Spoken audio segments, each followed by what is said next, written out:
রোজকার রান্নায় দরকার পড়ে ধনেপাতা। ব্যাস, স্বাদ গন্ধ দুটোই এক নিমিষে বদলে যায়। ধনেপাতার বৈজ্ঞানিক নাম কোরিয়ান ড্রাম সেটিভা। আসলে ধনেপাতার বিভিন্ন ঔষধি গুণ থাকার পাশাপাশি কিছু পার্শ্ব প্রতিক্রিয়াও রয়েছে। খাবারের স্বাদ বৃদ্ধি করলেও স্বাস্থ্যের জন্য অনেক ক্ষতিকরও এই ধনেপাতা। জেনে নিন এই পাতার ক্ষতিকর দিকগুলো। 1. লিভারের ক্ষতি। অতিরিক্ত ধনেপাতা খেলে এটি লিভারের কার্যক্ষমতাকে খারাপভাবে প্রভাবিত করে থাকে। এতে থাকা এক ধরনের উদ্ভিজ্জ তেল শরীরের বিভিন্ন অঙ্গ প্রত্যঙ্গকে আক্রান্ত করে ফেলে। এছাড়া এটাতে এক ধরনের শক্তিশালী অ্যান্টিঅক্সিডেন্ট রয়েছে, যেটা সাধারণত লিভারের বিভিন্ন সমস্যা দূর করে। কিন্তু দেহের মধ্যে এর অতিরিক্ত মাত্রার উপস্থিতি লিভারের ক্ষতি সাধন করে। 2. নিম্ন রক্তচাপ সৃষ্টি। অতিরিক্ত ধনেপাতা খাওয়ার ফলে হৃৎপিণ্ড ক্ষতিগ্রস্ত হয়। এটি নিম্ন রক্তচাপ সৃষ্টি করে। চিকিৎসকরা উচ্চ রক্তচাপ নিয়ন্ত্রণে ধনেপাতা খাওয়ার পরামর্শ দেন, তবে অতিরিক্ত খেলে সেটা নিম্ন রক্তচাপের সৃষ্টি করে। এছাড়া এটি মাথা ব্যথারও কারণ হতে পারে। 3.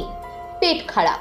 স্বাভাবিকভাবে ধনেপাতা গ্যাস্ট্রোইন্টেস্টিনাল বিষয়ক সমস্যা দূর করে থাকে, কিন্তু বেশি পরিমাণে ধনেপাতা খেলে পাকস্থলীর হজম ক্রিয়ায় সমস্যা তৈরি করে। এক গবেষণা বলছে সপ্তাহে 200 গ্রামের বেশি ধনেপাতা খেলে তা গ্যাসের ব্যথা, পেটে ব্যথা, পেট ফোলা, বমি হওয়া, এমনকি ডায়রিয়ার কারণ হতে পারে। 4. ত্বকের সংবেদনশীলতা। সবুজ ধনেপাতাতে মোটামুটিভাবে কিছু ঔষধি অ্যাসিডিক উপাদান থাকে, যেটি ত্বককে সূর্য রশ্মি থেকে বাঁচিয়ে সংবেদনশীল করে থাকে। কিন্তু অতিরিক্ত সেবনে সূর্যের রশ্মি একেবারেই ত্বকের ভেতরে প্রবেশ করতে পারে না, ফলে ত্বক ভিটামিন কে থেকে বঞ্চিত হয়। এছাড়া ধনেপাতা ত্বকে ক্যান্সারও তৈরি করে থাকে। 5. অ্যালার্জির সমস্যা। ধনেপাতার প্রোটিন উপাদানটি শরীরে IgE নামক অ্যান্টিবডি তৈরি করে, যা শরীরের বিভিন্ন রাসায়নিক উপাদানকে সমানভাবে বহন করে থাকে। কিন্তু এর অতিরিক্ত মাত্রা উপাদানগুলোর ভারসাম্য নষ্ট করে, ফলে অ্যালার্জি তৈরি হয়। এই অ্যালার্জির ফলে দেহে চুলকানি, ফুলে যাওয়া, জ্বালা পোড়া করা, র্যাশ ওঠা ইত্যাদি সমস্যা তৈরি হয়। 6. মুখ ব্যথা। অতিরিক্ত ধনেপাতা খাওয়ার আরেকটি ক্ষতিকারক দিক হলো মুখে ব্যথা হওয়া। ধনেপাতায় বিভিন্ন অ্যাসিডিক উপাদান রয়েছে, যা ত্বককে সংবেদনশীল করে থাকে।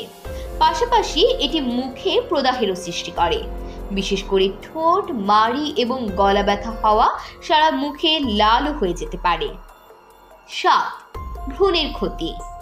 নারীদের গর্ভকালীন সময়ে অতিরিক্ত ধনেপাতা খাওয়া ভ্রূণের বা বাচ্চার শরীরের জন্য বেশ ক্ষতিকারক। ধনেপাতাতে থাকা কিছু উপাদান নারীদের প্রজনন গ্রন্থির কার্যক্ষমতাকে নষ্ট করে ফেলে, যার ফলে নারীদের বাচ্চা ধারণ ক্ষমতা হ্রাস পায়।